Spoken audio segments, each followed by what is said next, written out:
So tonight, this is the multiple off-grid videos that we're going to do over probably multiple days, multiple nights, just whenever I feel like filming. If you look behind me, we've got rule number 1 for off-grid is Mother Nature has no to give. She doesn't care. It doesn't matter if it's rain, snow, hot, winter, summer, spring, storms, whatever. You've still got jobs to do. You've still got systems to take care of. It doesn't matter if it's raining cats and dogs.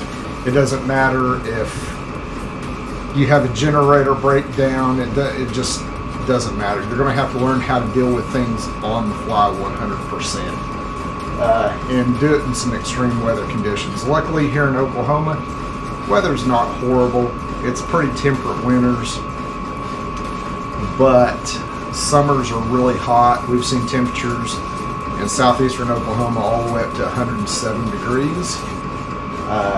Rule number 2, not everyone has your same level of experience, so sometimes you might be talking to people about what you do and they look at you like an utter deer in the headlights. Sometimes it's hard to draw pictures. It's almost like you need to carry a dry erase board around with you everywhere you go.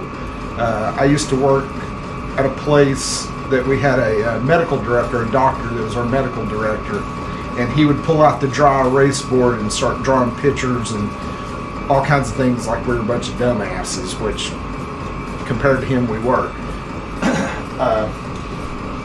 Also, out here we're going to talk about medical things and the lack of 911 in these rural areas, and this is something you really need to take into consideration, because in some of these rural areas you might have a county deputy, two county deputies to cover an entire county.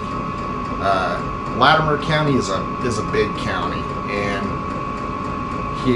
you've really got to be mindful about when you're calling the police, because it's not like in town you can't call the police because your neighbor's playing loud music or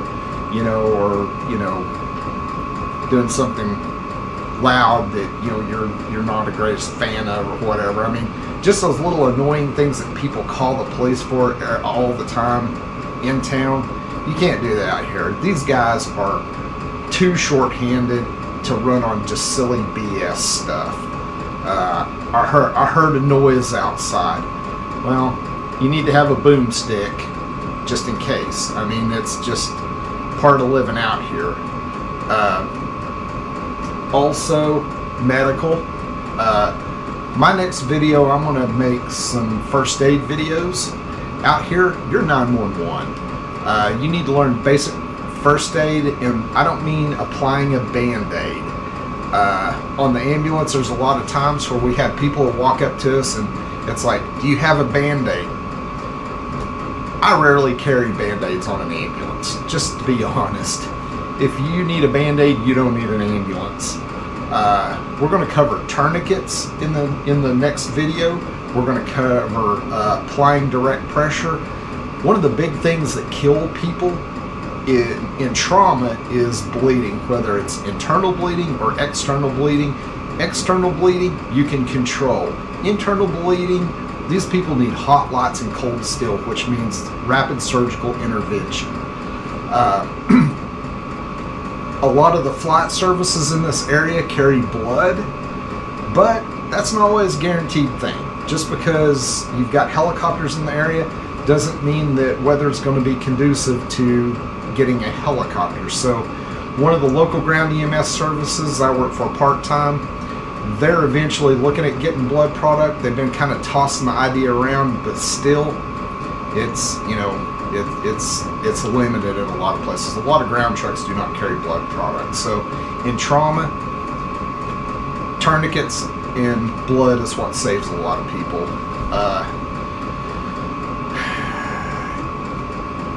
For routine medical things, you need to be educated on antibiotics.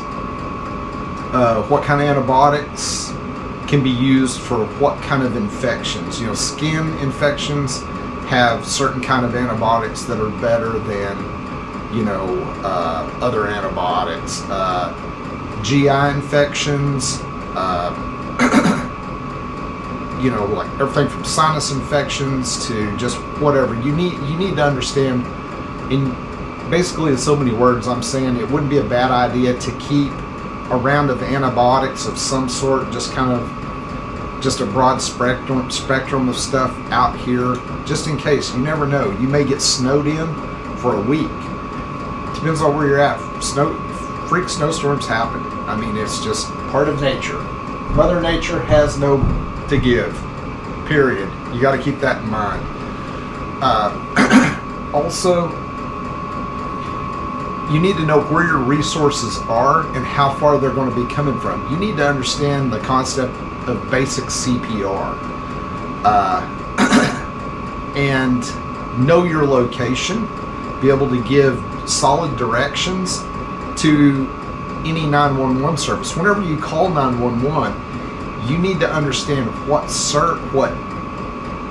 dispatch center basically you call and you get a hold of, because sometimes it doesn't go to the closest dispatch center. So you need to be very mindful of where you're at and how to give directions to where you're at, from the closest major highway, cross streets, numericals. Sometimes, and just to let people know this, in these rural areas, sometimes GPS is not accurate. 9 times out of 10, GPS will get you close, but not close enough sometimes. Sometimes it'll take you to some ridiculous areas. You might be 15 or 20 minutes away from where you're responding to. That's a major issue. Cell phones out here, that sometimes you have reception, sometimes you don't. You may have to drive down the road 2 miles just to get reception to call 911. You may have to have the idea in your head that you're going to have to go meet an ambulance to either lead them in or take the patient to the ambulance. Again, thinking outside the box is imperative out here. You can't sit here and not have a backup plan to your backup plan constantly. There's the reality that if there's a bad snowstorm, which in Oklahoma we have them every 7, 8, 9 years, you'll have a bad snowstorm, you'll have a bad ice storm or whatever. There's been times where we have not been able to respond to locations in some of the areas that I've worked in central Oklahoma. So that's something that you keep in mind too, because you may have to hike out of an area. You're going to have to be mindful of things such as frostbite. You need to have an idea on warm weather gear. How many people are in your house? If you've got 4 people in your house, are you going to leave kids behind, or are you going to carry kids 3 miles down the road? Do you have the ability to do this physically? There's these realities that a lot of people don't think about before they come out here to do this type of thing. Again, you've got to think on your feet. The side of medical is, when you're doing this type of off-grid lifestyle, no matter whether it's summer or winter, you're going to have to understand the type of clothing that you need to have. So I'm wearing Under Armour right now. I'm not plugging their product, but Under Armour stuff is great because, back in the day, police used it underneath their uniforms because it had the ability to wick moisture away and keep you warm, and it's an amazing product. Keeping your head warm when you have no hair, it's very important. And having the ability to have some survival skills out here, because just in case you are stuck, again, you need to have a backup to a backup. Hydration is a massive deal during summer and winter. You'll dehydrate working out here during the winter time just as quick as you will during the summertime. And having electrolytes, fluid, just water. For about every 2-3 bottles of water, you need to drink 1 bottle of electrolytes. Gatorade, is a great product, but you need to buy the Gatorade or whatever equal product that has potassium and sodium, all the electrolytes. Some of these energy drinks you need to stay completely away from. When you're out here working during the summertime, stay away from energy drinks 100%. Stay away from alcohol too. Out here, hey, I almost put a chainsaw through the bottom of my foot last year, and it was just a complete freak deal. And if I would have been drinking alcohol, it probably wouldn't have turned out so great. But you've got to have your head on a swivel, and you've got to have your head screwed on right. You can't be thinking about other crap that's happened today, or what this person's doing or that person's doing, or who this person said or whatever, or what's going on at work or whatever. You've got to keep your head in the game. Anybody that's played sports, you need to understand it's being in the zone. And when you're working on projects, that's the way you've got to be out here. It's very physically taxing. It's mentally taxing more so than anything. You don't have time for silly bullshit. There's enough things to do. It's constantly during the winter time. We're splitting wood. We're working on things. And again, Mother Nature doesn't care how cold it is outside while you're out here splitting wood or working on something that's happened to your plumbing, or a tank is split open, or a pump is froze up. It can be a very complicated deal. And if you have distractions are not a good thing. You will do something stupid, and you will possibly die, bleed out, who knows? I mean, it can be dangerous. It's very dangerous out here. Animals, we have a lot of different animals here in Oklahoma. Tons of them. The majority of them, most of the time, I see an occasional armadillo, possums. We hear a lot of wolves. We hear a lot of coyotes. We have not seen a bear as of yet.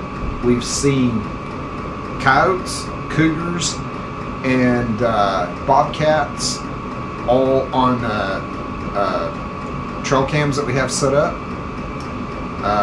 And those are just as dangerous. One of the most dangerous animals that we have out here are the wild pigs. A wild pig will get you down and flat out kill you quicker than any animal out here. And they're fairly plentiful. We occasionally hear some out here. We haven't caught any on game camera. I think they go to other places, other food sources, which I think we don't have very good food sources where we're at.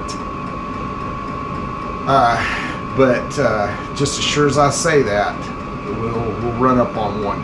You literally, if you're working out here in the woods by yourself, you need to have a boomstick or some sort of hole puncher device on you because of that reason. And there's no guarantee. Those things can be on top of you so quick that you don't even know what's hit you.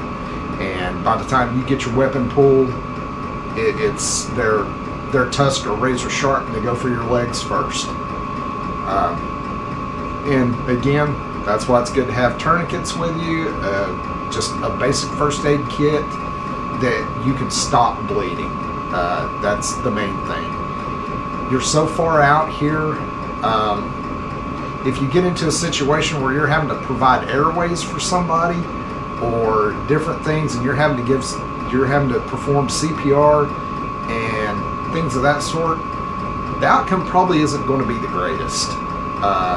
You're going to have to be doing these techniques and doing CPR and trying to call 911. If you get into a situation where you're having to call 911 and you don't have cell phone reception, are you going to throw the patient in the truck and take off with them and pray for the best? That's a legitimate side of living out here. People have the comfort of their home that they can pick up their phone and call 911, and there's usually an ambulance within 5-10 minutes away. Out here, it's not like that. You may have your neighbor come banging on your door some night saying that their kid's choking or their grandpa is dying of a heart attack or something, because you're the one with the medical care out here. You just never know what kind of situation you're going to be in. That's the reason why everybody needs to have a basic idea of basic CPR and bleeding wounds and shock and how to stop traumatic bleeding and rapid extrication of the patient, get them to where they need to be fast. Again, we'll cover tourniquets in the next couple of 3 days. We'll do some bleeding wounds and shock. We'll do some things. If anybody has any suggestions, some people that are watching this have my cell phone number, so you can text me. If I'm asleep, I'll answer it. I'm up all the time at work anyway, so out here there's times where I'm putting in work till midnight at times, so text me anytime. If I don't text you back, just I'll get to you sooner or later. Yeah, I'm pretty open to communication.